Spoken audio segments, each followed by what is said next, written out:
What's up, people? Another episode of Real Ball Talk today.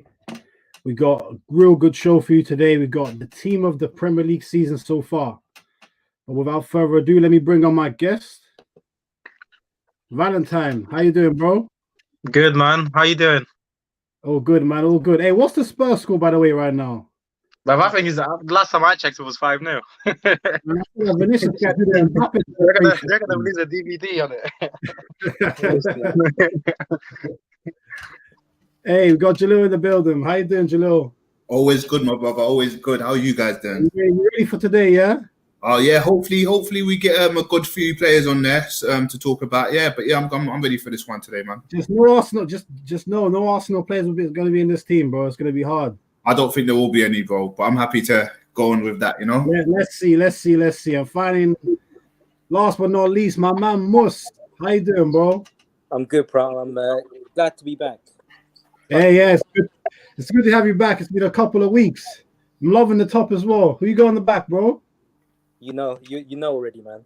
Yeah, we know. It's Thiago. Thiago. For anyone who doesn't know, right there, Mr. Thiago in the building. Hey, but listen, guys. As you guys know, man, we got a team of the year so far. We're almost at the halfway stage.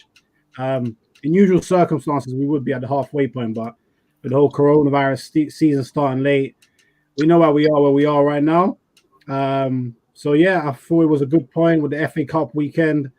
I don't know about you guys. I don't really feel there's too much to talk about with the FA Cup. I think I saw Chelsea and City won easy early today. Spurs have won very easy, and I think Arsenal managed to get the job done. Even United as well. So yeah, man. I don't think there's too much to discuss on that. So yeah, man. So guys, what I'm gonna do is I'm gonna share my screen, have put the team up, and then we can go through each of the phases one by one. So let me just share my screen. Anyone watching live, make sure to drop in any comments as usual. And anyone jumping in, make sure to like and subscribe as always. We are approaching 100 subscribers, which we're very happy about. We're very thankful for that. And we will be looking to do a giveaway once we get to 100 subscribers. So make sure to subscribe. Check us out on the socials as well if you want to know what that is going to be. That's just a little thanks from all of us. But without further ado, let me share my screen. Should work. All right, let me know. All right, let me know if there are any issue, guys. Everyone can see okay? Yeah, I can see fine. All right, cool. So this is we've kind of compiled this together. We've kind of made our guesses of who we feel should be in the team or contenders at least, from goalkeeper to defense to midfield to forwards.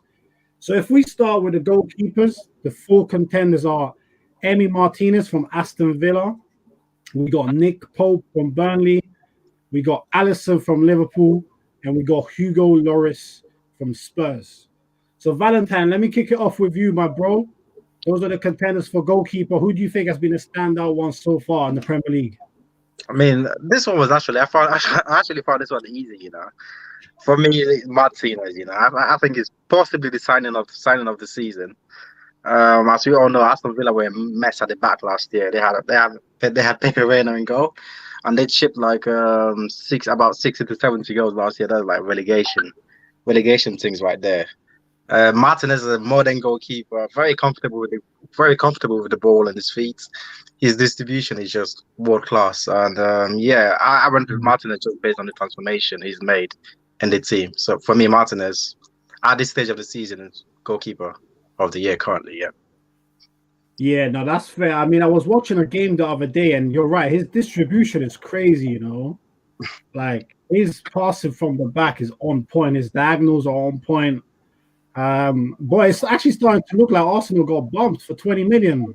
I know that 20 million was a bump still, like. Hey, listen, man. Arsenal always find a way to get in here somehow, never for a good reason, but still. But yeah, man, Jalil, following up from Valentine, what do you think, man? You agree or you think someone else should come forward? I couldn't agree any more. To be fair, like Yeah. I'm fully in agreement with that.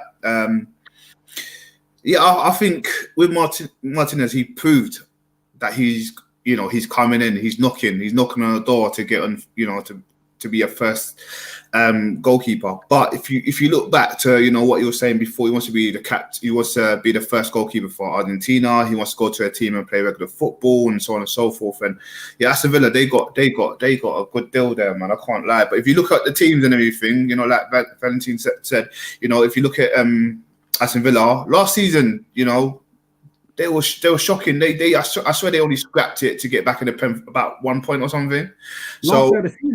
The last day of the season, it says a lot about the team, and they've got the same defenders there, and just all that's changed is the goalkeeper, and he's been making some silly saves and everything. I believe he saved a few pens this season. I think he made some key stops saves as well. So yeah, this is going to be an easy one for me, man. Martinez. All right, say no more. Mus, you're the last one, bro. I feel like we've almost trapped you into a corner. Who you got? So do I have to pick from the 4 on the screen, or can I pick another one that's not on there? Hey, if you feel like we've missed someone out, let us know. Okay. So I agree with you. I agree with all of you. Martinez, has been the best, but I think you're missing one guy here, in my opinion, on this list, and that would be Mendy from Chelsea. Okay, because my pick, I agree with you. Martinez are probably the best, but my personal pick is Mendy, simply because of the way he's come in and transformed that position for Chelsea. Because as you guys know, they had Kepa, who's been a clown for a whole season. Mendy comes in in his first 6 appearances in the Chelsea shirt. He got 5 clean sheets. So for me, because of the impact he's had, my pick is Mendy. But I also agree with you guys that Martinez has been exceptional. Yeah. The only reason why I was thinking about Mendy as one of the contenders. The only reason why I left him out is because I think since the Christmas period or just before, I think he started to struggle along with the rest of the team. I think he's made a couple of minor mistakes. I think some Chelsea fans have pointed that out as well. So that's the only reason I feel like the 4 keepers on the screen have just been a tad more consistent throughout. And I think that was also the part that Kepa was so bad that almost anyone who came in was going to look amazing. Yep. So that's why I decided to leave Mendy out in the end. But yeah, no, that's really fair though. That's really fair. So, but overall, are we happy to go with Martinez? What are we saying? Yeah. But even if my pick's Mendy, I'm definitely happy to go for Martinez. I just wanted to, put him out there.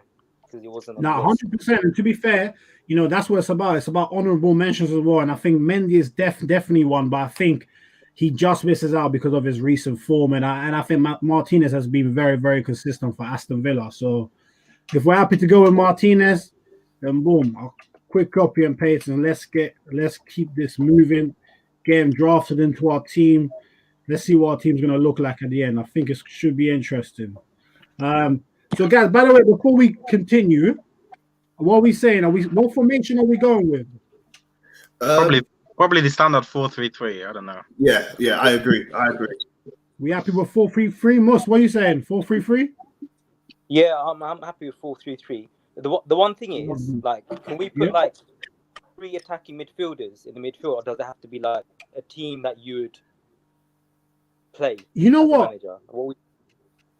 You know what? I'm kind of thinking maybe we go for one that's maybe more of a sitting midfielder, and we go with 2 more attacking.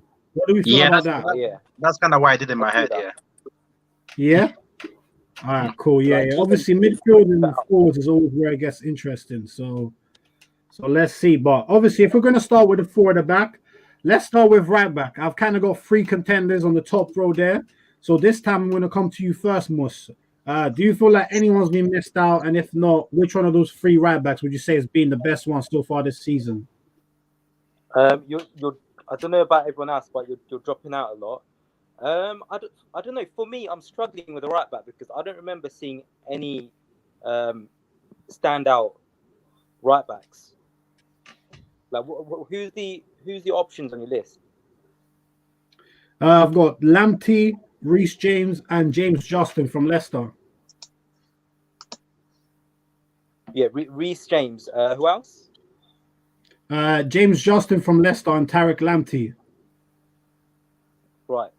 I would say, yeah, I'll go for Reece James because he's had a solid season. He's got a few assists, I think a goal or two, and he's coming as a youngster into the Chelsea team. So let's go for Reece James. Even though for me there hasn't been any like amazing standout right back, so I'll go for Reece James. But again, like one of you can mention someone else who's been better, but like I can't really think of any standout ones. Yeah, no, that's fair. I think you know what, I agree with you. I don't think there's anyone that's been brilliant, but you know, when it comes to team of the year, you have to find an 11, and I think in this case, these were probably the three that stood out to me. But yeah, so Jalil, what do you think, bro? Are you with Mus? Are you going with Reece James? Do you know what it is? I feel like you left out someone. Who do you think? From Arsenal. Who? No, I'm playing. No, but you left out someone. You left out someone from City. 2 players from City actually, both right backs you can put in there. But if I was to pick one, I'd go with Walker. Yes, you're right. I'd go with Walker, and the reason why I'd go with Walker is he's been getting assists. He's kind of like, he's not. Do you know what? Like Mus said, there hasn't been a standout right back. If I'm honest, there hasn't been a standout right back. There's no one that's been a standout right back. Normally you would say Trent, or normally you would say someone else, but there hasn't. But if I'm going to go with someone you left out, and I'll say it's Walker. You know, based on the way he's been playing for City, he's getting assists. He's a force to be reckoned with, and you just got to think about one thing as well when it comes to right backs and that. Yeah, you know, you've got City who play, you know, probably the best defensive football at the back from passing from the back. When them not go up, Walker's always the last man there, and he always gets them. You know, he's always saving. He saves City quite a lot, and I think we've missed that out there. So yeah, I'll go with Walker. Yeah, no, that's fair. I feel like I actually missed out Cancelo. Yep.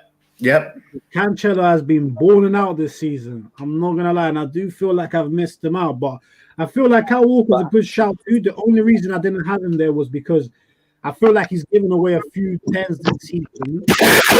Kyle Walker just has something where he always has a dodgy moment in him. Like no one can doubt his pace.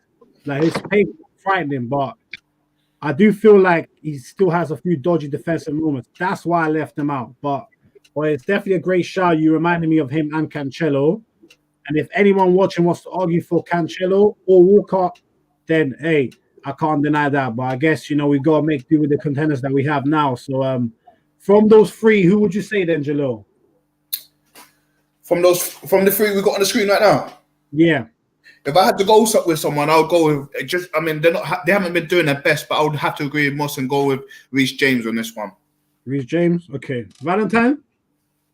Yeah, I would have to go with Reece James. He's looked very assured defensively this season, and he's also good at bombing forward as well. And Chelsea will be really happy because he obviously broke from their youth team, and he's going to be potentially their first choice right back for the next 7 to 10 years to come. And his goal against Brighton this season as well. Phew. Yeah. That was a madness. I never knew he had that in his locker, but yeah. Now that was a rifle, bro. Yeah. That was a rifle. Yeah. I wouldn't even lie, that was a rifle still. But yeah, man. Then, what are we saying about before we get to centre backs? What are we saying about left back? That's an easy one for me, man. I know there's likes of Tierney, Chilwell, Reguilón this season that's been doing well, but he's got to be Andy Robertson, man. He's probably the best left back in the world, man. And yeah, it's just also like except from his ability, it's about his attitude as well, what he brings to the Liverpool team. He's kind of a leader as well, and he's just like the complete package. So I'll go Andy Robertson for me. Yeah. Mus, what are you saying, bro? Yeah, I definitely agree. I mean, he hasn't reached the heights of last season yet, but without a doubt, I think I'll say Andy Robertson he's got 5 assists. He's a machine on that left, like bombing up and down all games. So yeah, definitely Andy Robertson. But I would also put Chilwell out there, but he's not on the level of Robertson. Yeah. No, Chilwell was definitely an honourable mention for sure. Jalil, what are we saying? Yeah, man. I mean, this one was quite easy for me as well. You know. You know, having said that, if you look at the 3 right backs you put there, I would have picked anybody else out of the three. These have probably been the most consistent three right backs we've had in the league currently. You know, the right back for Spurs as well. He's come in from Spain, a whole different league, you know, and he fit into, you know, Jose's plans from start. Tierney, you know, I always hear these conversations about Tierney and Robertson in terms of who's the better player out of them two, and I'll always go for Robertson. I'm an Arsenal supporter, but if you look at the two players, man, Robbo, he's probably the best left back in the world at the moment, man. He's too consistent. I can't label a game where he's had a bad game. Even when they lose, for example, when you know he's still been one of the best players for Liverpool. So yeah, this is the easy one for me, bro. Robbo all the way. Yeah. No, I agree with that. I think Robertson's been brilliant for a while for Liverpool, and I think he is right now comfortably for me the best left back in the world. I think that can't really be denied. And yeah, Liverpool are very, very lucky to have him, and they paid a great price for him to show that there is still value in the market for sure. 10 million was a snip from Hull City, but we move on. We go now to the centre backs. Our four contenders, we've got Vestergaard from Southampton. We've got Fabinho from Liverpool. I know originally a DM, but he's been so good at centre back this season coming for Van Dijk. We had to have him in there. We've got Ruben Diaz from City, and we've got Fofana from Leicester. So, Jalil, I'm going to come to you first for this one, bro. Who are your two centre backs? This one's easy for me as well, and I'm happy you put these four on there because they've been really consistent. But when I did my starting 11, when you asked us about a week ago, I put Fabinho and Diaz in 100%. Like I know Fabinho, he's a centre defensive mid, but boy, he's been bossing at the back. You would have thought Liverpool would have gone down or would have dropped points in regards to losing, you know, arguably three of their best defenders in Matip, Gomez, and Virgil van Dijk. And he's filled in the spot. He's had the youngsters been playing with him, and it just shows his leadership and his intelligence to playing in different positions. So for me, you know, Fabinho 100% there. Diaz has just been mad. You know, if we look back and look at what Pep did in regards to signing Laporte and saying this is my main defender, I'm going to play him alongside with, you know, someone else. And if you look at people who's been playing next to him, including Stones, who's been playing rubbish, what Diaz playing next to him, and Stones is looking like a whole different, you know, player as a whole. So he is. Diaz has come from a league which I thought is, you know, when it comes to abilities, is quite a poor league, the Portuguese league, Liga NOS. But he's just bossed it in the Prem, and if I was going to choose between those two, who's the better defender? Diaz, man. He's a boss, man, and he's kept one of the best defenders from last season, Laporte, at the team. So I've got to go Fabinho and Diaz on this one, bro. You know what? I ain't gonna lie to you. If I had to give my say, I probably agree with you as well. I think those two have been superb, but let me not put things in people's minds. So, Mus, bro, what are you saying? You agree with Jalil? Like the audio is dropping out for me big time. Like, is that just for me, or are you guys all right? Yeah, mine is okay. Mine's okay as well. Yeah, it's dropping out big time. But anyway, I completely agree with Jalil. At first, I wasn't sure about Diaz. I was thinking, is he another 40-50 million pound defender City have splashed out on, but not from. But he's looking more and more the part as the season goes on. So yeah definitely Diaz. I'll say gets the first spot, and I also agree with Fabinho as well, because like coming from a defensive midfielder, like he's never played at centre back, and he's dropped his centre back, and he's playing like an accomplished centre. He's playing like an established, you know, Premier League centre back, having never played there before. And with our defensive crisis, with like three of our main defenders that, you know, have gone, and he's the only thing that's keeping us together is Fabinho. God forbid if we had an injury to Fabinho, like then like then we would be screwed. So yeah, definitely Diaz and Fabinho. And another thing with Fabinho is because he's a defensive midfielder, he has that tendency to go in for the tackles, whereas defenders they seem to they tend to hold off more and like not dive in. But like with Fabinho, he's actually like his instinct is to go for those tackles, and depends like go for those risky tackles, and he's pulling them off. Yeah. So yeah. Yeah, no, Fabinho's been unbelievable. Fabinho's been unreal. Fabinho's been unreal, and so yeah, man. I don't know, Valentine. Is there anything else to add? We ready to go into midfield, or do you want to make a case for Vestergaard, Fofana, or Mustafi? I actually went for Diaz and Fofana. Oh yeah. I understand. I see what you lot are saying about Fabinho, and I agree with everything you lot said. But Fofana, he's come from the French league. He's only just turned 20.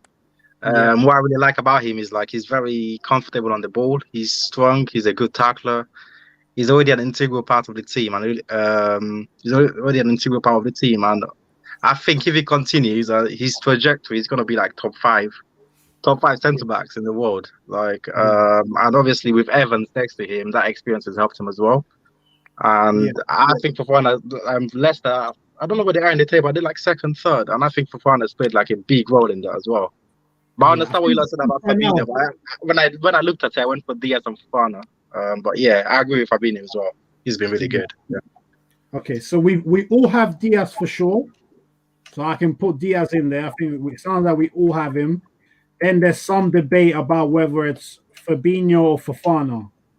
I think they've both been brilliant, to be fair, and I think whoever we pick is a good choice. So I don't know. I'm guessing we've got 2 votes for Fabinho. We've got 1 for Fofana. If I had to pick, I might give it to Fabinho just purely because he's a defensive midfielder who's been drafted in at centre back. I think for that, and the fact that he's had to play with, I think, 2 different countries. I think Reece Phillips most, and the other one was just Nico Williams. And he's the right back. Who's the 2 youngsters that have played for Liverpool in spurts this season? I think is it William? I can't remember. Yeah, one's Williams for sure. I don't remember the other one, but yeah, I know they've played. And he's played with Matip. He's played some games with Gomez. But he's been the consistent one. And I genuinely think there is a question to say, you know, does he go back into midfield afterwards? Because that's how good he's been at the back. He's been unbelievable. It's crazy how good he's been. But yeah, man, I say, you know what, for the tiebreaker, let's whack him into the team.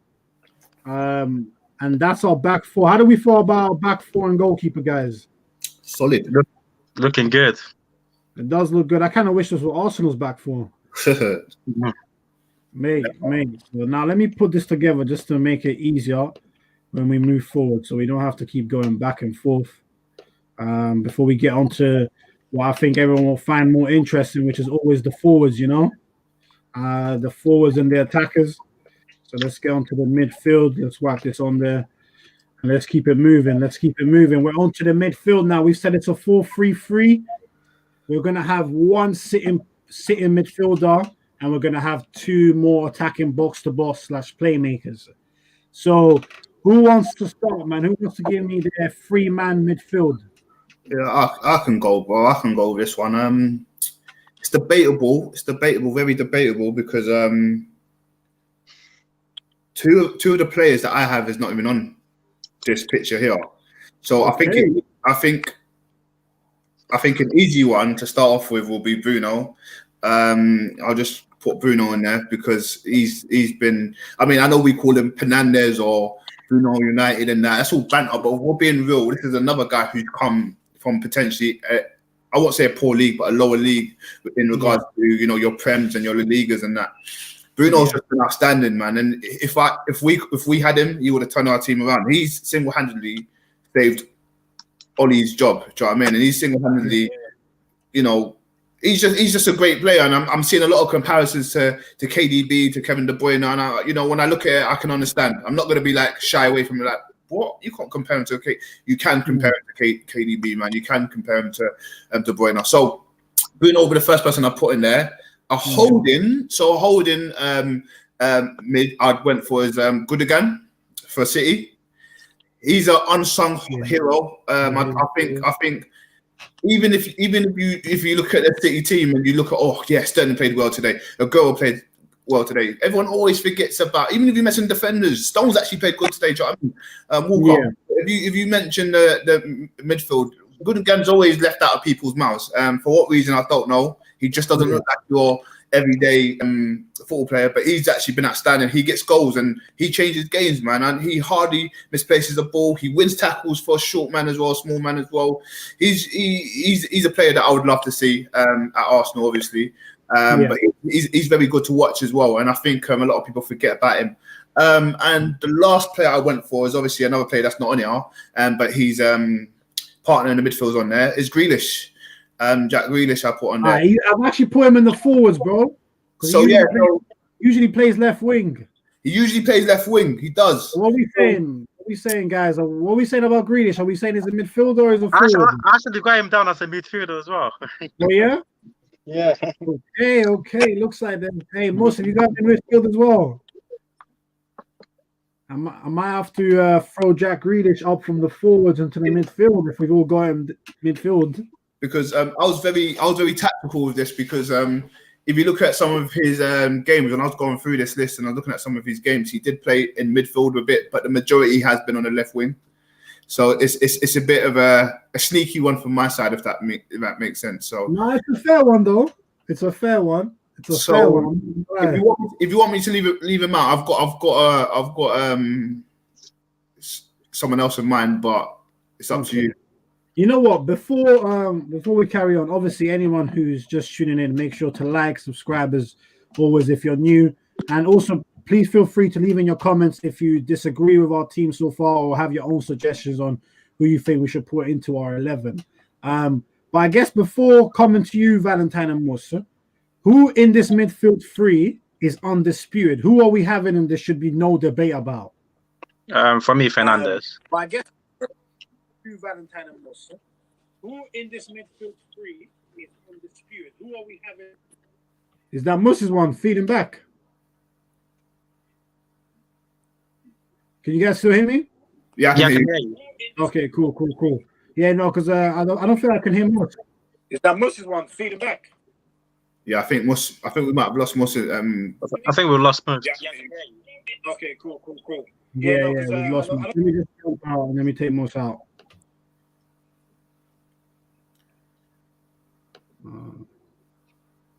All right, cool. Can you guys see the screen again?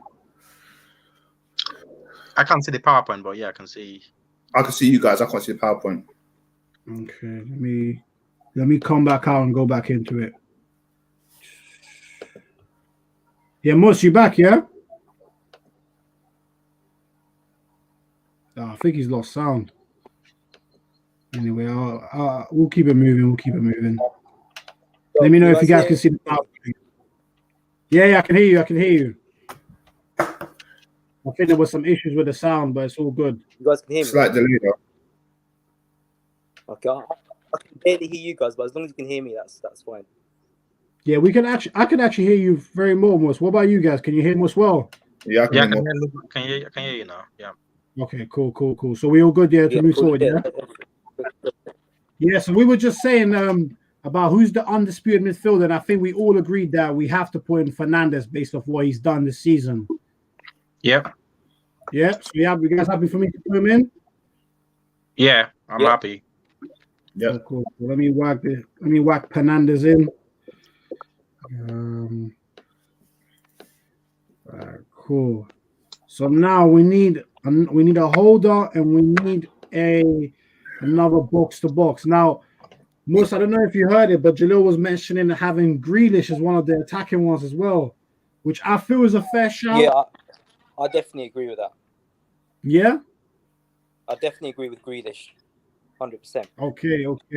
And I make.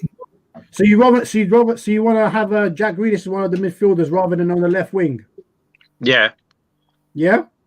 Yeah, definitely. Yeah. Okay. So we're all having Jack Grealish in there. Can I make an argument for one more player quickly? Who's that? Hobler. Oh, Højbjerg. Højbjerg, that's it. Yeah, his name. Yeah. Oh, man. I don't want to. I hate bigging up Spurs players, bro. And I feel like when we get to the next section, we're going to have to do that regardless. Yeah, there's no choice in the next one. We've got no choice, but we've got to big up him because we need to just put stats out the window and just look at his playing style. He keeps players out of big games. He did it in City. He did it in Arsenal. He's done it in all the big games this far. Yeah. I just want to make an argument for him just so we can consider him to be our holding mid, because I feel like he deserves to be there. Gundogan deserves to be there as well. But if I have to choose one out of the two, it'll be Højbjerg. Okay. You know what? I'm not even going to lie to you. Højbjerg obviously deserves consideration. But for me, in terms of my sitting midfielder, I'd actually probably pick Alan from Everton. Like, I think Alan's been superb, and I think Everton's midfield has completely been transformed this season. And I think he's played a massive, massive part in that. I think Højbjerg's been superb, but I just feel like Alan's overall impact and value might just be a little bit bigger, in my opinion. But that's not I don't know. That's not to discredit Højbjerg, because that's obviously why he made the list. But in my opinion, I'd go with just about Alan. But again, we've got one vote for Højbjerg so far as a sitting. We've got one vote for Alan. So I guess it's going to be up to Mus and Valentine to make the final decision. So what are you guys saying? In terms of like the holding midfield, I went for Emil Højbjerg. Okay, you went for Højbjerg as well. I think he's brought bite to the Tottenham's midfield. Probably too much bite because he gets booked every other game. After Harry Kane and Son, he's probably been their key man. He offers like a solid protection in front of defense, and I think Mourinho labelled him a player manager because he's the real leader in that team, and he actually brings everyone together and like talks to them every single minute. You can hear his voice every single time because there's no crowd on TV. One player I would say is not on here that I would mention is I'll actually put him over Alan. Declan Rice. I think he's just been getting better and better this season. John, I think he's getting better and better this season, and he tries West Ham forward as well. And I think this summer is going to end up in the top 40. Valentine, I agree with you. You know, Declan Rice over Alan. You know what? Yeah, I thought about Declan Rice. I did think about him.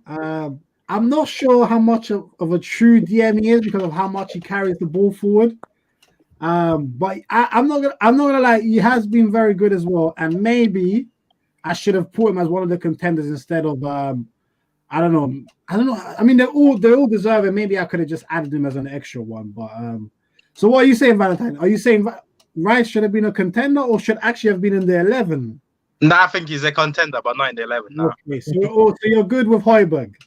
Yeah, I'm good with Højbjerg, yeah. Okay, Mus, you have the last say, bro. Please do me on this one. What are you saying? Yo, so I may have missed this, but I can only see Fernandes there. But I'll definitely put Grealish on the second attacking midfielding position. Yeah, we're talking about the whole thing. I had a look at saw some stats for Grealish, and it's absolutely insane. Like Grealish, he has more key passes than any other player in Europe, more than Messi, more than De Bruyne. That's crazy for me.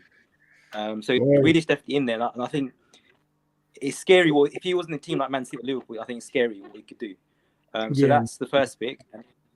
Defensive midfielder, like I've been thinking all the time, like I honestly I don't know. Like the obvious pick would have been Fabinho, but obviously he's moved to defense. I would have loved to have put, you know who? I would have loved to put Partey in there. I think if he was fit, I think he would have easily gone there. Like from the few games I saw him, he was a monster. Like defensively, wise. My pick, I would have loved. I would have loved to put Partey in there, but I just know he hasn't enough to injury to be in there. Yeah. So who you going with in defensive mid then? But can you guys give me your name, because like I'm actually in a dilemma. Like I don't know, I can't see. Julio and Valentine have said Højbjerg from Spurs, and I've said Alan from Everton. To be honest, I haven't seen either of them on the individual level that much, to be honest. Yeah. So with this one, you're happy for us to kind of take over then for this one. Yeah, I'm happy because I don't want to say a random name when I don't know, but I haven't seen them individually So I'm happy to let you, give you guys a call on that one. No, that's cool. That's cool. That's no problem. I think based off that, then based off the votes, then we're gonna have to go for Højbjerg as our sitting defensive midfielder. Which I think, yeah, it's not bad. He's definitely had a good season. Can't take that away from him. And now it sounds like we have an issue around our other midfielder because it sounds like all of you want to put Grealish in there. Am I hearing you guys right? Yeah. Who's the other contender? Yeah, I mean, yeah. I'll go with Grealish, man. There's nothing that guy can do with the ball on his feet. Nothing. Okay. So I'm gonna go forward. Do you know what? I think we should try and make this interesting and keep him as left wing. I think we should try and make this a bit interesting and keep him on the left wing. What do you think? Because it's going to be a nice debate for the left wing position. That's what I'm saying. It could have been and I think he has played more left wing than in midfield, but you see why you didn't put him in there. So I'm happy to be flexible with what you guys are saying. I know, yeah. I want to leave him attacking mid because I think attacking mid. I think yeah, cool. Position. Yeah, I'll leave my attacking mid. Okay, cool. John, I like how you put Yuri Tielemans in there though. He's been quality this season. And Tielemans has been class though. Tielemans has been class, and I think so. To be fair, I think so has John McGinn from Aston Villa. McGinn's a boss. I think McGinn's been superb. So's Douglas Luiz's partner, but I really do think McGinn has been very, very good, and I think he deserved a mention. And obviously, while KDB has not been at his best this year, we're looking at it from a statistical point of view because obviously we've all put Fernandes in there, but if we're being honest, Fernandes, when you watch him half the time, he's giving the ball away. Yeah, 100%. Yeah, he likes to make the risky pass, but there's a time and a place to always try and make the killer ball. And I feel like he does it a bit over the top. So that's why with Fernandes, though, you can't debate his stats. He's got double-digit goals already. He's almost on double-digit for assists. So that's why he's a shoo-in. But when you look at De Bruyne, he's also got about 7 or 8 assists this year. So that's why, for me, he has to be a contender. But I agree with him not being in so far. And, I've got no problems with the midfield three of Højbjerg, Bruno Fernandes, and Jack Grealish. I actually think that's a very good midfield. Not gonna lie, our team's looking strong right now. Our team is looking very, very strong right now, and obviously we're about to get to the forwards.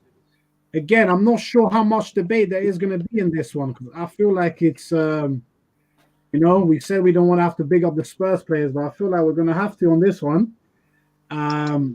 So guys, we have our forward line, we're going to have our right winger, we're going to have our left winger, and we're going to have our striker. So who wants to start with the right winger? Who are we going for? Mus, kick me off. I'm going for Salah. He's been off form recently, past 2 weeks, but this is team of the season, and throughout the season, generally, before last season, he looked towards the end of last season, he really desperate, really making silly decisions, but his decision making improved, and you can't argue against third. I know he scored a lot of penalties, but he got 13 goals, 4 assists. Yeah, 13, yeah. And his general play, it's not amazing, but it's improved from last season. So Salah on the right forward, I'd say. Yeah. Julio Valentine, any disagreements there? I mean, if we're strictly going right wing, because normally, when I saw 3 forwards, I was thinking I could just pick any 3. But if it's strictly right wing, you can pick any 3. Because when I was picking my any 3, Salah did not make it. I actually went for Kane, Son, and Calvert-Lewin. But yeah. Ooh, I thought about Calvert-Lewin as well, but again, I feel like he's kind of gone off the ball recently, and I don't know if you can really put Salah behind Calvert-Lewin. I don't know. That's the only reason why I left him out of contention, but I appreciate that he is definitely an honorable mention. So given that he's not on there, what are you saying? Do you want to stick? Yeah, I'll go with Salah. Yeah, I'll go with Salah. Yeah. I mean, he's got 13 goals, so yeah, and he's got a few assists as well. So yeah, I'll go with Salah. Jalil? It's hard not to go with Salah. I'm just trying to get an argument for someone else who's in that position, and the only person that I don't know. Salah. Even though he's been off form, as you guys have said, he still gets goals though. Like he's been off form, but he's still been banging goals and stuff. So it's hard not to put him in. So yeah, 100% we've got to put him in, man. We've got 100% put him in. Yeah. I can't. Yeah. Goes in on the right wing. Yeah, as you guys said, I think Salah, sometimes you can watch him and think he's having not a nightmare, but he's not having his best game. But he finds a way to bag. He finds a way to score. That's what he does. Yeah. You can't take that away from him. At the end of the day, goals are goals, and that's what he's there to do. He's an inside forward, so we've got him in there. John, we got a question. Yeah, go on. What's the question, bro? No, they got a question. It's in the chat. Yeah. Do you want me to read it out? Yeah. Yeah, go on, read it out. Are you able to put it up on the screen? No, unfortunately not. No. Well, let me see if I can. Okay, it's asking where is Sterling, Lucia. That's a very good question. What? I left Sterling out from contention just because I don't really feel like he's been putting up the numbers this season. And yeah, he hasn't hit the heights of last season. Not even close.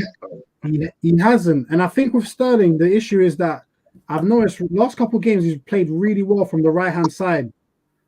He's been effective without and had a big impact on the game without needing to score to recognize what he's done. But yeah, no, I feel like Sterling is usually always a fair shout. But I just feel like this season, he doesn't quite make the cut so far. But again, Lucia, if you think we're being crazy, then let us know. But I feel like so far our team's not looking too bad. But I appreciate the comment. Appreciate you tuning in as well. So let me get back to this. Let me know. Can you guys see the screen again? The PowerPoint. Yes, blank though. Blank. Wait, is it back now? Yes, back now. Yeah. All right, cool, sweet. So what are we saying then? What are we gonna go for next? Left wing? Who we got? I've gone Son. Yeah, man, he's been very efficient in front of goal. Like whenever he's two on goal, you just they're gonna score again. Assist. Like him and Harry Kane, their combination this season has been crazy, man. Yeah, I mean that one was pretty straightforward for me, to be honest. Son, I went for Son. Yeah.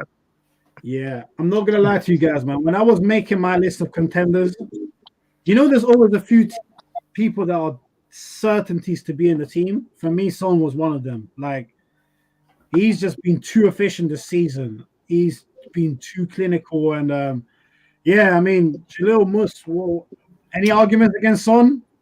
Not at all, man. Yeah, undisputedly Son. And do you guys consider him left wing or left forward? Left forward. I would say. I'd say he's a bit like Salah. I'd say Salah's more of a right forward as well. Would you agree with that, Mus? Yeah, I'd say I would say front three of like two wide forwards in the central. Yeah. That's what we're going for. So, Jalil, what are you saying, bro? Son? I hate bigging up Spurs players, bro. But at the end of the day, we've got to be real. This is real ball talk, and we can't let our biased opinions cloud our judgments here. But Son's been amazing. He's been amazing. Even last season, he had probably last 2, 3, 4 seasons. This guy's killed it, man. Even in a shit team like Spurs. I mean, not saying they're going to win anything. Yeah, we've got so far 2 of their players we've been talking about in our team so far, but they're just playing in shit teams. That's stand-up players, and I'm not trying to take nothing away from them. At the same time, I am trying to take a lot away from them because they're not title contenders. But you've got to play that Son. I'm hoping, he'll bang it this season. Spurs will come close to winning something, won't win anything. He might think, you know what? I'm not winning nothing here. I'm going to head over to Spain. Might join Real Madrid, might join Barca. Do you know what I mean? And that's what I'm hoping for. But, Son, outstanding. Great player to watch. Great in the eye. As some people say, Sonado, comparing him to Ronaldo, the way he plays and everything. I'm not gonna get on your back for that, So Son has to be there 100%.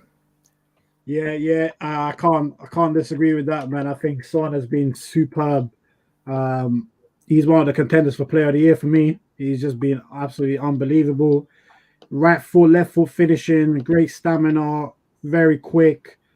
Like I said, can go both sides, and he's a team player, and it just looks like he's someone that always looks very enthusiastic. So So yeah, he's a shoo-in, and like you said, if Spurs don't win anything, then maybe he will start having thoughts about leaving. But I do have the feeling that he's going to be committed to Spurs. They are the club that's really made his name big, and he just looks like a loyal guy. So even though you can never judge loyalty in football nowadays, as Arsenal fans, we know that all too well. So last spot on the team is striker number 9. Now, I'm going to leave you guys to do this, but I have a feeling that this is not going to be too much of a debate. So, Valentine, who you got, bro? Number 9. I mean, let me just say something about Calvert-Lewin. I mean, obviously, Harry Kane is gonna be my number 9, but let me just shout out Calvert-Lewin. I think go on, shout him out. He's stronger. This season, I feel like he's stronger, more clinical than he was last season, and he's had the most. I saw his stat the other day. Like, he's had the most shot on target this season as well, and he's got 11 goals in 14 games, and this is with no penalties. No penalties. And he's already no penalties. He's already matched his tally for last season as well, and yeah, I feel like this season, like, he feels like he can score every game, and that's a feeling someone like Lewandowski would normally have. So I think if he continues at this rate, he will be like a really top striker, and I think he's definitely going to go in the Euros, which is kind of crazy because it's kind of crazy because like a year ago, like Calvert-Lewin, like when you mention his name, people are normally associating with people like Welbeck and that. But yeah, the transformation has been mad. Like, so shout out to Calvert-Lewin and also Ancelotti as well in transforming him as a player. But yeah, but obviously Harry Kane, number 1. Like, there's no doubt that Yeah, no, I agree. You know what? The funny thing about what he just said is, I think I agree with you that Calvert-Lewin up until this season wasn't rated at all. And Ancelotti has done a great job in making him just focus, I think, on what his strengths are, which is just being in and around the box. He's great in terms of in the air. His flick-ons are probably the best in the league in terms of that side of the game. So he's been superb at that. I think it's funny that you mentioned like he used to be classed as a Danny Welbeck. I don't know what you guys think, but remember back in the day, yeah, anytime a striker used to get bantered, they used to get compared to Heskey. Yeah, I feel like Welbeck's become this generation's Heskey.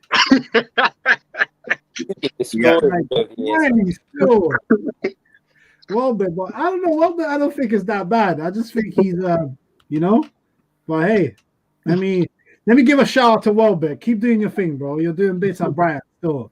Jalil, what are we saying? Jalil, let me come to you first, man. You've already put Højbjerg in your team. You've put Son in your team. You've clearly shown that you're not biased against Spurs. So go on, man. Don't let me down on this one. Surely there's only one choice for number 9. I think we've left out a few players here, bro. Okay. I don't think we. Okay, who we left out? Who we left out? Shout out to Valentine for shouting Calvert-Lewin. Number 1 is one of them. Okay. Rashford. I would argue Rashford. Nah. And I'm just going to name them. You guys can say yes or no. Okay. So Calvert-Lewin, Rashford from United, Bamford from Leeds also has been doing bits. Obviously, Jamie Vardy, we can't leave him out because he's got more goals at the moment. He's your out-and-out striker. And also, obviously, he shouldn't be there. I'm going to pick up Lacazette, and we're gonna be here bigging up players. I'm gonna big up that guy. I'm playing. But anyway, what I'm gonna do is, this might be very controversial though. I don't actually want to put Harry Kane there now. Can I just explain why? Jesus, man, you're gonna get us getting roasted by Spurs fan, man. If we're gonna do this, if we're gonna put Jack Grealish in midfield, we're gonna put Harry Kane in midfield because he's been playing Cam, that false number 9. He's been playing the same position as Bruno. Now, if we want to stick to positions, Harry Kane, no argument. But we can't for Grealish and do this for Harry Kane. You get it, like? So if you're going to ask me, if we're going to do this, what we've been doing all day, so moving Fabinho into defense, into a centre back, if we're going to move Grealish into midfield, I'm going to move Harry Kane to midfield. If he's not beating them players, then it's got to be Vardy. Okay, I hear what you're saying. Anyone watching, give us your thoughts. Do you feel Harry Kane should be put as one of the 3 midfielders more of a number 10, or do you feel like he should be kept as a number 9? For me, he's played as a number 9. He's just dropped deep to help facilitate the team for how Mourinho wants them to play this season. And he's done that brilliantly. He's the only player to have both double-digit in goals and assists. So for me, he goes up top, but I can hear you out, Julio, in terms of, you could put him as potentially a midfielder. But then, if you're now saying he could be put as a midfielder, who's coming out? Because no one. Why would Bruno? He's not going in. Yeah, but why would we take out Grealish and Bruno when if we was to pick them for our teams right now, and we're going for team of the season so far? I can't argue with you. Harry Kane has hit numbers, so I will take out Grealish then. If we're gonna have to take someone out, it would be Grealish. I put Harry Kane. I'm not taking out Grealish. See, there we go. I don't know what you guys are saying, but I'm not taking out Grealish from this team. What are you guys saying? Yeah, I'm not taking out Grealish as well. I disagree with Jalil. I wouldn't put Kane in midfield. I think he's like one of those forwards like Firmino, where they're forwards, but they drop back to help the team and create space with other forwards. But they would definitely consider him forward, not a midfielder, not even attacking midfielder. He's number 9. Look, let's be real. Let's be real here. Yeah, I'll agree with all of you. Yeah, because I'm here. I'm just here trying to make a debate and just trying to keep it interesting. Harry Kane 100% is number 9. There's nothing we can say in it. There's nothing we can say. But as Mus said, he's like a Fabinho. When Fabinho was playing that, like last season, he had an amazing season. Firmino, sorry. Firmino. He had an amazing season. He was playing that a bit of a deeper role, and it was more like he was here, and then he had Salah and Mane right in front of him. They were all like the main strikers coming in from the wing, and you had Robbo and Trent playing the wing back position. Like their formation changed. It was crazy. So if you look at Firmino, he was kind of like a midfielder. It's kind of similar to what Kane's doing today. But if we're going for actual positions, then Harry Kane has to be the number 9, 100%. Yeah, I think we've all agreed that I think Harry Kane has to find a space in this team. And I think in terms of the sacrifices to make, I think we can't really take Jack Grealish out. His numbers may not be as good as a Bruno, but we all watch the game. We see the impact Jack Grealish has on his team. Jack Grealish is one of those classic players from 10 years ago where, Jack Grealish is the type of guy that he has an influence on the game. You feel it throughout the 90 minutes. He gets the ball, he pops it off, he gets it back. He's always the one that his teammates are looking to. And it's quite a unique skill to be someone who plays on the left and be the one dictating the game. It is a bit similar to Hazard, how he used to do it for Chelsea. Obviously not at the same level of Hazard, because Hazard is a completely different beast. But Jack Grealish, for me, can't come out. So I think if we all agree, then we got to whack in Mr. Harry Kane. Done. So for argument's sake, if you was to take one, Kane or Grealish, you're taking Grealish over Kane. What if I had to take one of them two out of the team? Okay, let's say Arsenal. Let's just go to Arsenal. Let's just go because a team that you watch week in, week out. Yeah, just think about it like this. We know we're lacking in both those positions. Where we have those two positions, we have a striker that's not banging out as much as we want them to, or creating as much. And then we have Grealish, who is a game changer. I know we got Smith Rowe now, but Grealish is 10 times better than Smith Rowe. So if you also bring in one of those two players to our team right now, who would it be? I mean, Harry Kane is a better player than Grealish, but I would take Jack Grealish for Arsenal simply because of what you've suggested. We lack a true creative midfielder, someone that can link the play, and Jack Grealish is more than perfect for what we need. So in terms of what Arsenal need, I would pick Jack Grealish. But in terms of as a player right now, I think there's no debate that it has to be Harry Kane. We need a striker, though. I agree we need a striker as well, but we need an attacking midfielder more. You've seen the difference that Smith Rowe has made. It's not that Smith Rowe's been a 10 out of 10 every time he's played, but just the simple difference he makes by picking up the right pockets, knowing how to play on the half turn, popping the ball off quickly, picking up the right space at the right time. You've seen the difference he's made. And he's just a kid coming through the academy who was last year did well on loan at Huddersfield. So just imagine what someone like Jack Grealish could do. He would take off some of the pressure from Laka from having to drop so deep. Aubameyang could then focus on just trying to score goals, which is what he does best. So that's what I feel like, if Harry Kane came to Arsenal, he'd just be a way better version of Lacazette. Yeah. But that problem in midfield is still there. So that's why for me, I would choose Grealish for Arsenal, but Harry Kane is a better player. That's just my opinion. That's a fair shout, man. I can't argue with that, bro. Yeah. So John, in the comments, someone called Don APS1 said no Tyrone Mings. It's actually a question: why is Tyrone Mings not in the team? No Tyrone Mings. Listen, Don Apps. Listen, that's a great shout. Someone actually right before this ordered me saying that Tyrone Mings as well. Listen, I feel like with Tyrone Mings, yeah, he's been good. He's definitely been good. I just feel like with him, I definitely feel like he has a mistake in him. I think he's overrated. I feel like he's a bit overrated. I also feel like he's a bit rough as well. He gets away with a few things, but that's why he just didn't make the cut as a contender. But he's one of those ones, like I said, he's definitely an honorable mention. So, but yeah, no, that's definitely a fair point. Definitely, but okay, we got my bro coming in trolling, saying Aubameyang striker. Yeah. We need to bring this guy on one of these days. Don't worry, my brother, he's coming on soon. He's got smoke for you, Valentine. He's got smoke for you, Julio. He's got smoke for everyone. Still, he's coming on. Ed never fails. Never fails, man. Never fails. Yeah, we got Don App saying Kane is number 9 easily.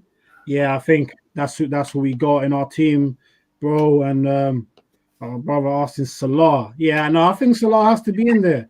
At the end of the day, we're living in a stat-driven era. So, how many of those guys could you say have put in terms of the forward, have put in top performances all the time? It's about numbers nowadays. So yeah, I think Salah has to be in there. And to be fair, when I look at our team there, our final team, so let's just go through our final team of the season so far. We have Martinez in goal, Reece James right back, with Ruben Diaz and Fabinho at centre back. We've got Robertson left back. We've got midfield trio of Højbjerg, Fernandes, and Jack Grealish. And we got a front three of Salah, Son, and Harry Kane. I think we did a pretty good job, guys. I don't know what you guys think in the comments, anyone watching live. But yeah, I feel like we did a good job. Valentine, Julio, how you feeling about our team, man? Yeah, I agree with that team. This good team, yeah. There's not much arguments. I think come towards the end of the season, I think Harry Kane is still definitely going to be in that team. I think Diaz possibly, but the rest I'm not sure. And Fernandes as well. Yeah.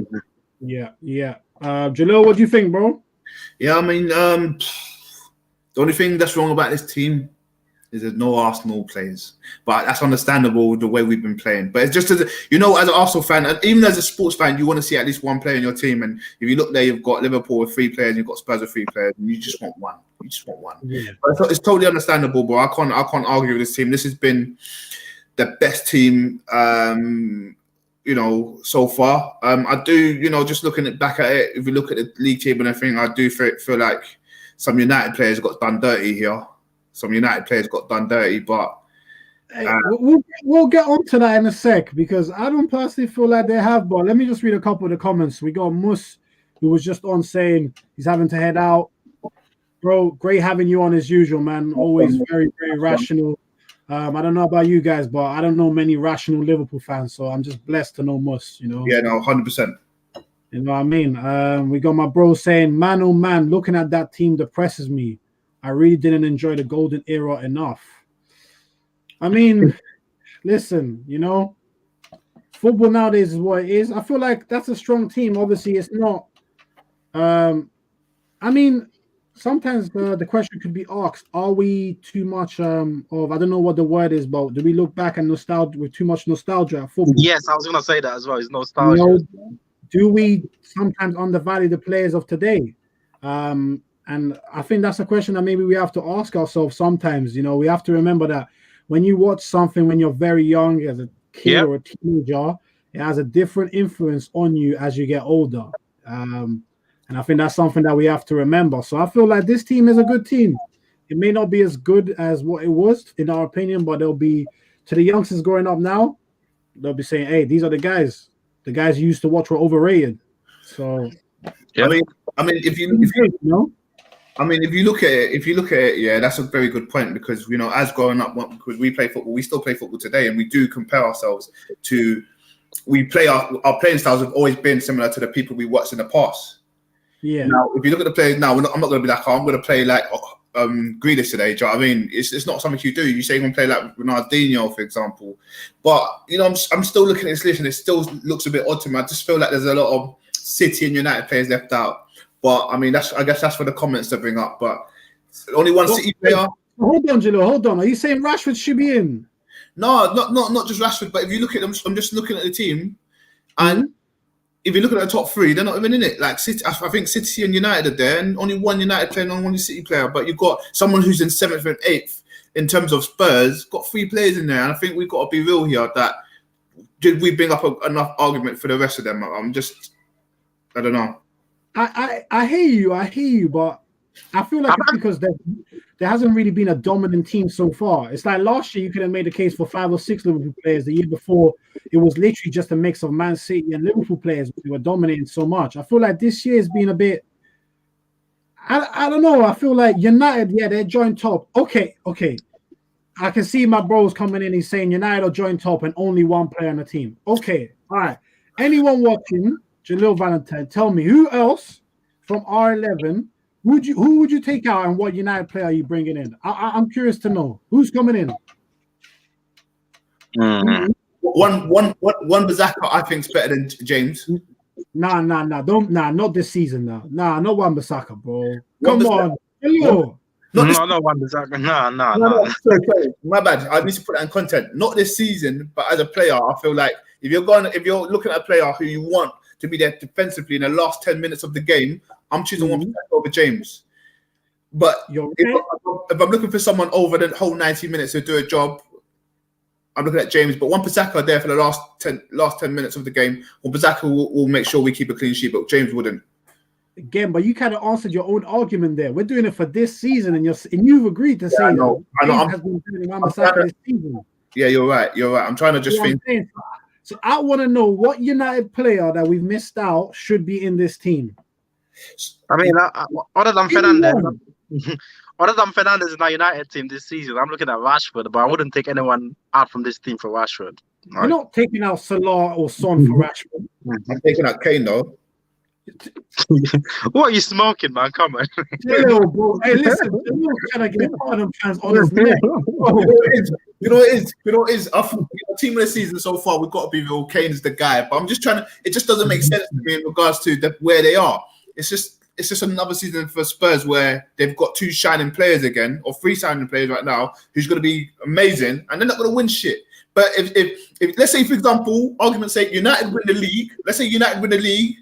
We're going to be looking at, hold on, Rashford's actually got about 22 goals. What?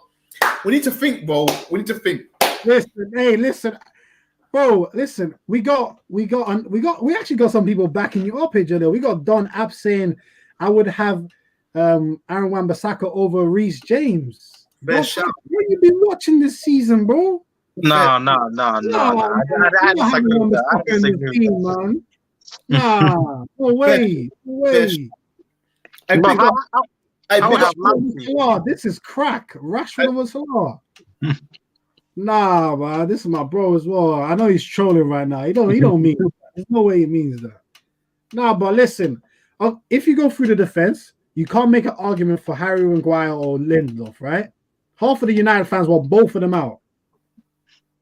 Yeah, Luke Shaw or Telles, they can't make up their mind over who they want to play, right? So that automatically no one in defense goes in. De Gea's been decent, but not better than Martinez. Nope. Then you go through the midfield. Fred's been good, yeah. Better than Højbjerg? No, Fred's been shit. I can't put Fred. I can never put Fred in there. there. Wait, whoa. Fred ain't been shit, bro. Fred's shit. He's a shit player, bro. I can't put Fred there. I'm sorry. Fred is. I think the last 12 months Fred has really improved. So, what's that? I think the last 12 months Fred has kind of like stepped up a bit. Yeah, man. Fred's your poor man's Shaka, man. I don't want to hear it. Nah. Listen, Jalil, nah. If I could put you on timeout for that, I would, bro. Listen, you can't Fred a poor man's Shaka. No. Do you know what? Fred. Do you know what? I'll give you this. Yeah, Fred's been okay, but I still, if I pick Fred or McTominay, I'd pick McTominay over Fred. 100. Bro, nah.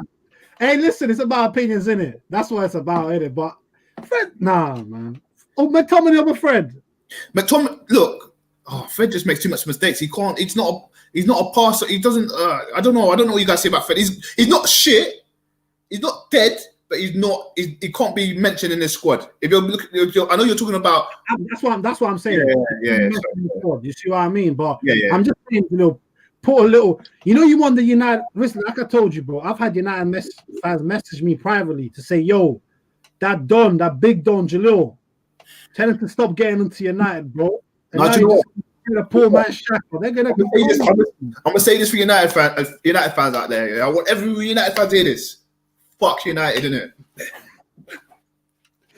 Yo, nah, I know some dirty smoke, still. I want all the smoke from United fans. I love it. Hey, that's what it's about. But other United players, I mean, it's hard to make an argument for them. But the only person I can think about, I was thinking about Martial, but Martial's been poor. He hasn't been getting the numbers. But Rashford's the only person I can think about. Yeah. Wait, hold on. Let me turn the Valentine back in. Yo, Valentine, what are you saying, bro? Do you need to jump out? Yeah, I need to leave. No worries, bro. Yeah, that's okay. Yeah. No worries, bro. Appreciate you jumping on. Love, bro. It's been a good one, man. Solid team as well. Man. No worries. Man.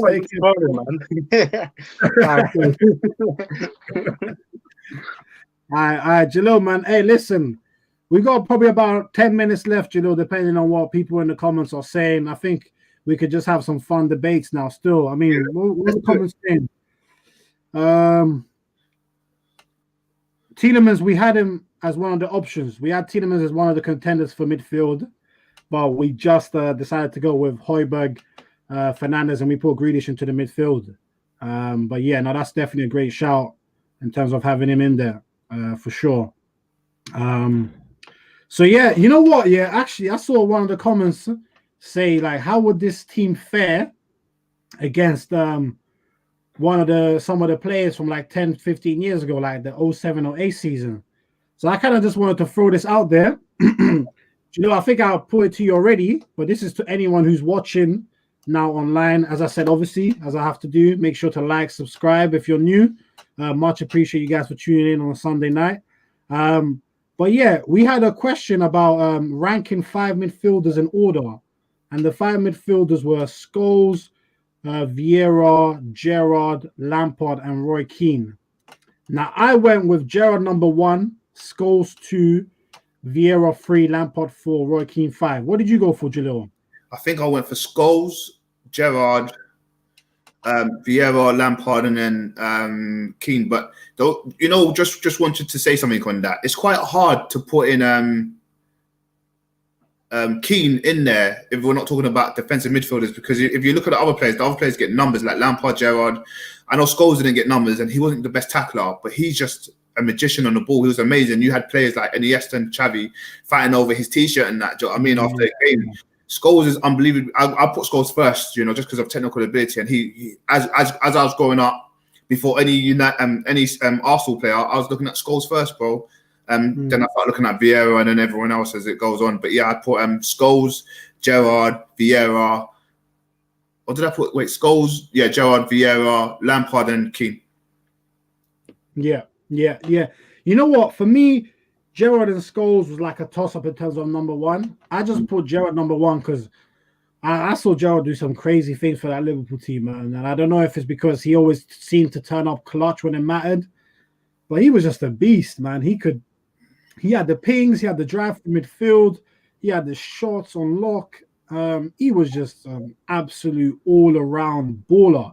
And so was Scholes when he first started. He was that box-to-box player as well. And towards the end, he really did refine his game and just became an absolute dictator. And like you said, when you have people like Xavi and Iniesta rushing to have your top, that's when you know you made it. You're pretty good. Zidane as well. Zidane used to be after him as well. So listen, bro, I think so yeah, anyone in the comments, you guys disagree with us? I think me and Jalil, we have the players in the same order apart from Gerrard and Scholes, but essentially it's Gerrard, Scholes 1, and then it's Vieira, Lampard, and Keane. What do you guys feel about us having Vieira over Lampard? Is that disrespectful to Lampard, someone who has 177 Premier League goals? Should Lampard be higher? Or equally, just let us know if there's any other interesting debates that you guys have in your mind that you would like us to discuss. We probably have about another five minutes to go, so let us know, guys. But yeah, Jalil, man, hey, listen, it's been a good one for sure doing this Team of the Year stuff. I feel like we need to do one for the Premier League team of all time. I feel like that would get real interesting. Yeah, I think I think that'll be a bit too heated because you're gonna see teams like United in terms of the trebles and stuff. You're gonna see the Invincibles, and you're gonna see the the last 10 years of the City team, which has been amazing. So it's gonna be very difficult if you want to do that. It's gonna be very difficult. Nah, definitely it will. But I feel like we definitely need to do it because that's what it's about. It's about having just an honest, open discussion, and it'll be interesting to see how many players from now get in the discussion about best Premier League team of all time. Because I'm sure there'll be Liverpool fans that will say Salah deserves a mention. I don't feel like he does, but I definitely understand why they say that purely off numbers, and that's the issue we're gonna have. There's gonna be a lot of numbers being thrown about. We got my bro here saying Invincibles were overrated. I understand why Ed says that. Ed. I don't know if he's trying to wind us up, but I understand why he says it because we did sneak those 0-0s or 1-0s, and there's the song that we created, 1-0 to the Arsenal 1-0, and that's all understandable. But that was if you look at it now, Wenger was doing something similar to what Jose is doing and what a lot of teams are doing today, securing the 3 points. And all 11 players and the whole squad played a part in us winning that. And I know you're looking, because you're going to look back at it. It's been over 10, 15 years, since the Invincibles, right? You're going to look back and you're going to look at the results and thinking, what? 1-0 to Blackburn and this and that and this and that. You're always going to look at those results and think, how could you ever just get 1-0 from a team like that? But it was difficult back in those days, in regards to everything. There was a lot of decisions that didn't go our way, and there was a lot of decisions that did go our way. But having said the Invincibles been overrated, I don't agree with that at all. Yeah. No, we also have him saying Keane should be replaced with Yaya Toure. Yeah, I agree. I agree. What we think, Yaya Toure or Fabregas? I don't know.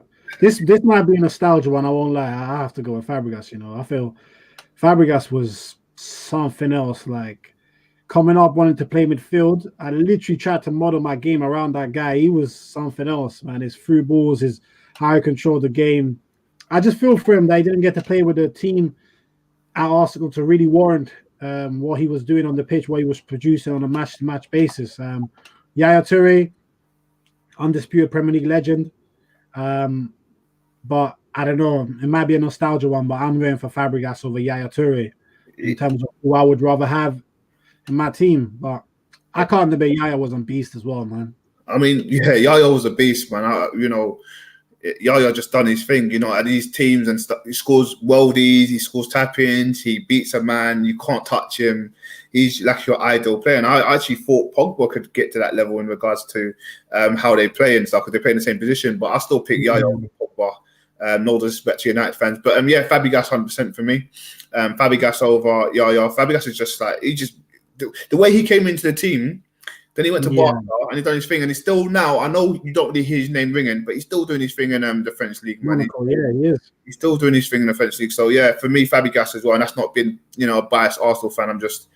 I think even if you ask a lot of City fans, I think they'll say Fabregas as well if they watched him or if they're not being biased. So. Yeah, and I honestly feel like that could go either way. Obviously, we got my bro saying he thinks Yaya's better, and I don't think anyone can complain. I think it's important to, try and keep bias out of it. But if you do have a sense of nostalgia to a player, as long as you acknowledge it, then obviously that will play a part subconsciously. It just does. That's how football is a lot about nostalgia. Unfortunately, just like that. Does Ed rate any Arsenal players? Ed, if you can come in the comment, I just want to know, does he rate any Arsenal? Because for weeks. We've been doing this for a few months now, weeks and ends and end. And I've never heard him big up one Arsenal player. It's always like, oh, you always pick, Yaya's definitely better. Oh, Yaya's better, or someone's better than Henry. It's like, yeah, I understand, bro, but don't you rate? You must see something in an Arsenal team. You must not hate us that much. You know what I mean? Nah, you know what? I know Ed secretly. You know what? I think Ed, you know what it is with my brother, I feel he feels like us Arsenal fans big up our players too much, which is true. Don't get me wrong. Us Arsenal fans, we do have a problem. We do. Of overrating our players. That is undeniable. I feel a lot of his bitterness comes from when Arsenal fans say that Thierry Henry is the best ever Premier League player. He doesn't understand how that can be possible when you have Ronaldo. That's, I think, where a lot of his grab comes into it. But he knows what Thierry Henry was about. He knows what swagger Thierry Henry played with. Henry's just unbelievable, and no one can chat for Henry. That's 100%. That's one slander I won't take in terms of Arsenal. Like, Henry was that guy. So I'll tell you now, Ed does not rate Arsenal at all after the comment I've just seen. Well, what comment's that? Ed does not rate Arsenal at all. I mean, listen. I mean, yeah. He doesn't. He's always. He just said Henry's his third best striker in Premier League history. I'm curious to know who are in front of him. Suarez. He's gonna say Suarez, or maybe. He said third, bro. He said third. Tell me two better than Henry. He's gonna say Suarez and Van Nistelrooy, I reckon, or Rooney, or. I don't want to hear any of that, man. I don't want to hear none of that. I mean, even the Suarez one, I understand the debate, but Henry was better than Suarez, man. I mean, listen, man. He said Suarez and Aguero better than Henry. I mean, I can argue. I can understand Aguero, but Suarez as well. Suarez has killed it in the Liga, so I thought we were talking about Prem, and his arguments are going to be around La Liga and other stuff. I can 100% agree with you in that aspect. But I understand why he says that, but I have to disagree with him. Yeah. No, I think, you know what? Listen, Ed's going to be coming on. Arsenal United play each other on the 30th, I believe, or 31st, and we're going to have a special preview for that game.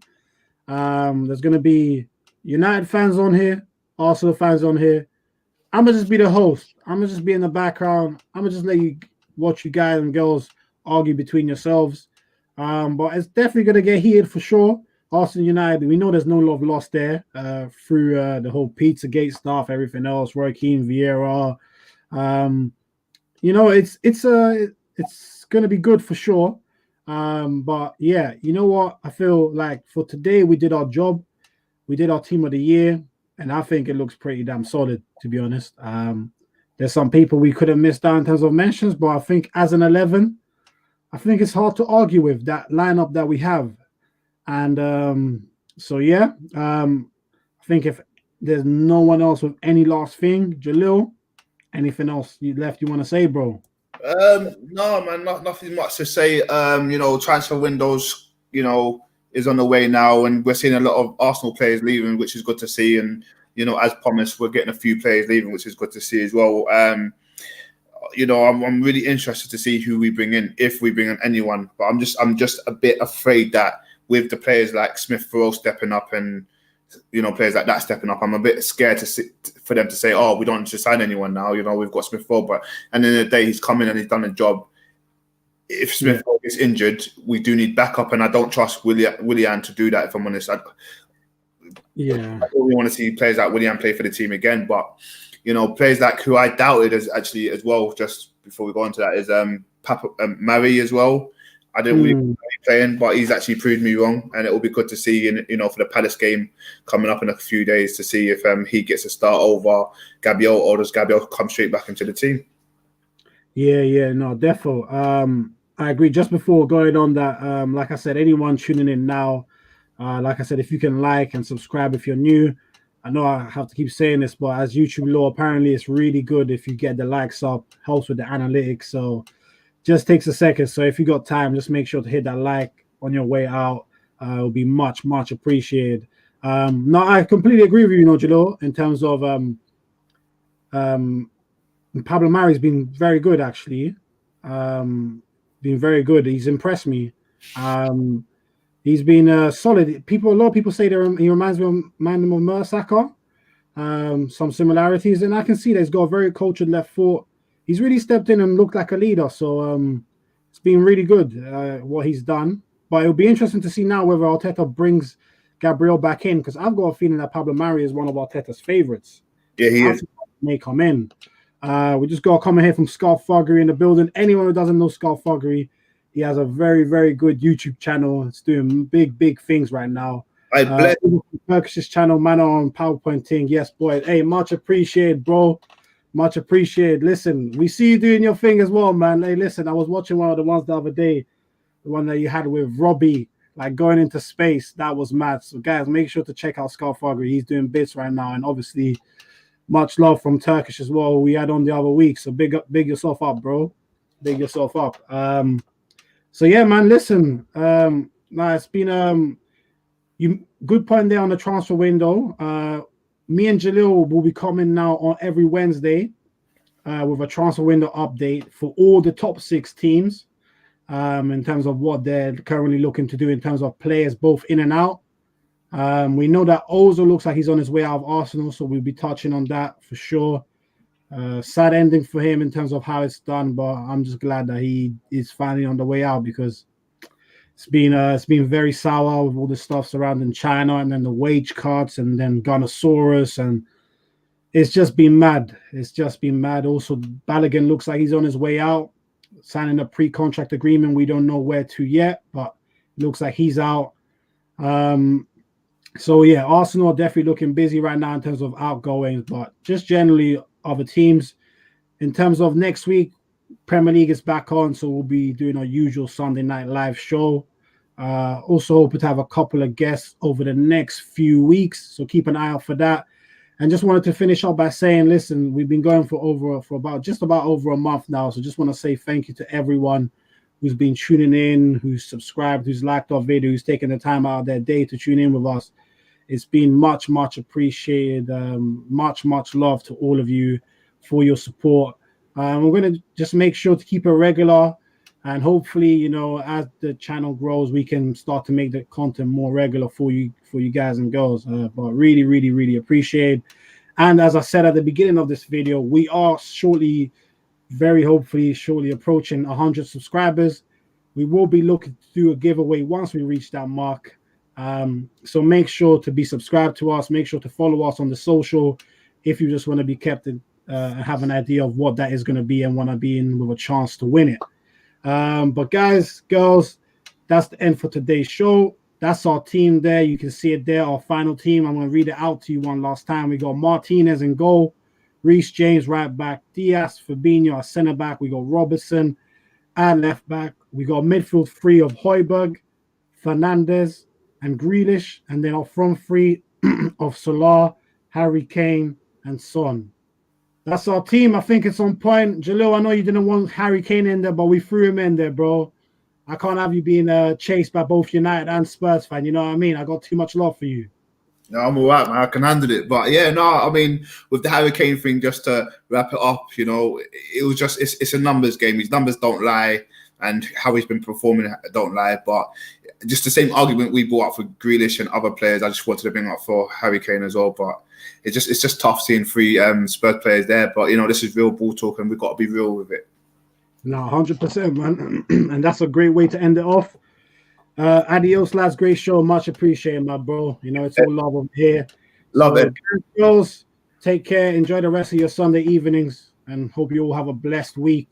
And catch you guys on Wednesday. Take care, everyone. Stay blessed, Julio, yeah? Bless, bro. Take care, bro. Take care. Take care.